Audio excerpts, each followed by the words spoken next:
Jesus did not come to start a religion. He came to end the need for one. And yet 2,000 years later, millions of people are doing religion in his name, attending services, following rules, performing rituals, while the person those rituals were supposed to point them toward remains largely unknown to them. And the most dangerous part is, it does not feel like religion from the inside. It feels like faithfulness. It feels like discipline. It feels like commitment. It feels like everything a good Christian should be doing, until you look closer. Today, I'm going to show you 5 subtle signs that you may have drifted from following Jesus into serving a religion without ever noticing the difference. Before sign 1, if you want truth specific enough to expose the difference between religion and relationship, hit subscribe right now. This channel exists for people who want the real thing, not just the appearance of it. Now let's get into it. Sign 1. Your faith is primarily about rules, not relationship.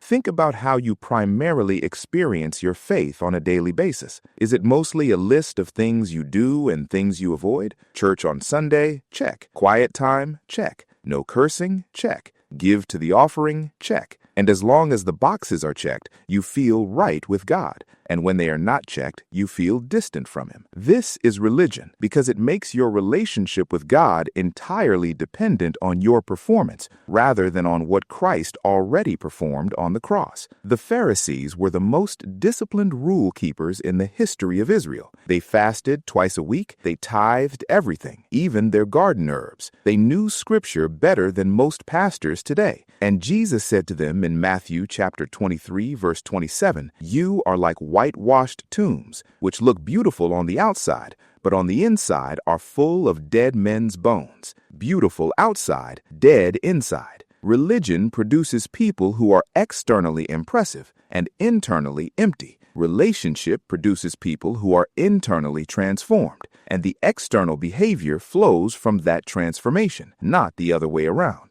Ask yourself honestly, if God removed all the rules, all the obligations, all the expectations, would you still want to spend time with Him? Or was it the structure you were attached to all along? Sign 2. You fear God more than you love Him. There is a healthy fear of God. Proverbs chapter 9, verse 10. The fear of the Lord is the beginning of wisdom. That fear is reverence, awe, the recognition that you are standing before the Creator of the universe. But there is another kind of fear, a religious fear, that is not from God at all. It is the fear of a servant before a demanding master, the fear that one wrong move, one bad day, one unanswered prayer, one season of doubt will cause God to turn His back and walk away from you. This fear does not produce love. It produces performance. It produces people who serve God the way employees serve a boss they are terrified of, doing just enough to avoid punishment, never actually wanting to be there. 1 John chapter 4, verse 18. There is no fear in love, but perfect love drives out fear,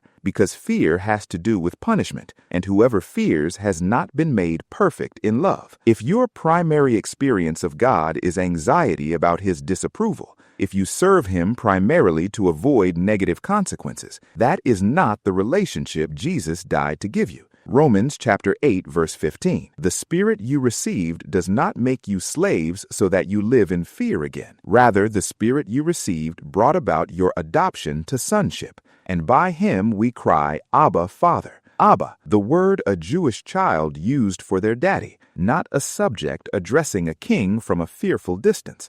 A child running toward a father who is already moving toward them. Religion produces fear. Relationship produces that. Sign 3. Your faith looks completely different in private. This is the sign that requires the most honesty, because nobody else can see it from the outside. Only you know the answer. Who are you when nobody's watching? Not on Sunday, not when the church friends are around, not when the pastor can see you. Alone, private, no audience. Because religion needs an audience. It needs to be seen, validated, acknowledged, applauded. Matthew chapter 6, verse 1. Jesus says, "Be careful not to practice your righteousness in front of others to be seen by them. If you do, you will have no reward from your Father in heaven." The person serving religion is most spiritual when people are watching. The person following Jesus is most genuine when no one is. Their private prayer sounds like the prayer they prayed in public.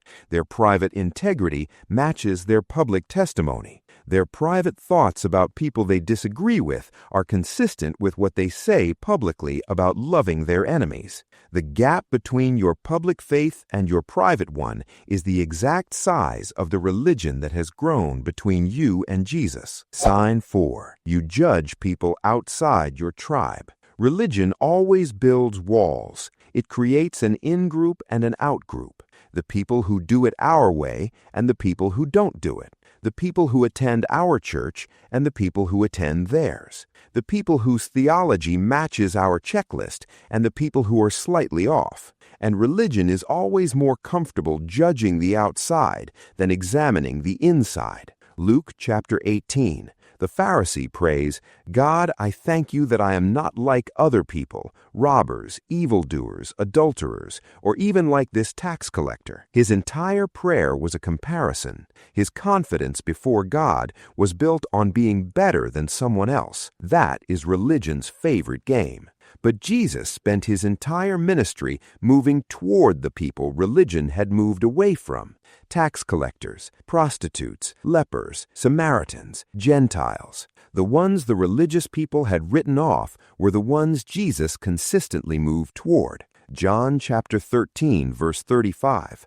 By this everyone will know that you are my disciples, if you love one another. Not if you have the right doctrine, not if you attend the right church, not if you judge the right people, if you love. If your faith is producing a growing capacity for judgment and a shrinking capacity for love, it is religion growing where relationship was supposed to be. Sign 5. You are exhausted by your faith. This one is the most honest sign on the entire list because it is the one most religious people feel every day but never say out loud. They are tired. Not the good kind of tired, the tired that comes from meaningful work and genuine sacrifice, the bad kind. The tired that comes from performing a version of yourself you do not actually feel inside, carrying obligations that have lost their meaning, showing up to things out of guilt and habit, not because you genuinely want to be there. And they cannot tell anyone because admitting you're tired of church feels like admitting you're tired of God. But they are not the same thing. Matthew chapter 11, verses 28 through 30. Come to me, all you who are weary and burdened, and I will give you rest. Take my yoke upon you and learn from me, for I am gentle and humble in heart, and you will find rest for your souls. For my yoke is easy, and my burden is light. Easy, light. Religion's yoke is heavy. It is heavy because it is held up entirely by your own effort. Jesus' yoke is shared. He is in it with you. And the weight that was crushing you under religion becomes light when it is carried in genuine relationship with the one who already carried the heaviest thing anyone has ever carried for you. 5 subtle signs. Faith primarily about rules, not relationship. Fear more than love. Different in private than in public. Judgment replacing love. Exhausted by the whole thing. If any of these landed, do not dismiss it. Do not defend against it. Let it lead you to the most important question you could ask today. God, am I following you or am I managing a religion about you? And if the honest answer makes you uncomfortable, bring that discomfort to Jesus directly. Not to the church, not to the pastor, not to the religious system, to him. Because he was not harsh with the woman at the well. He was not harsh with the prodigal son's father.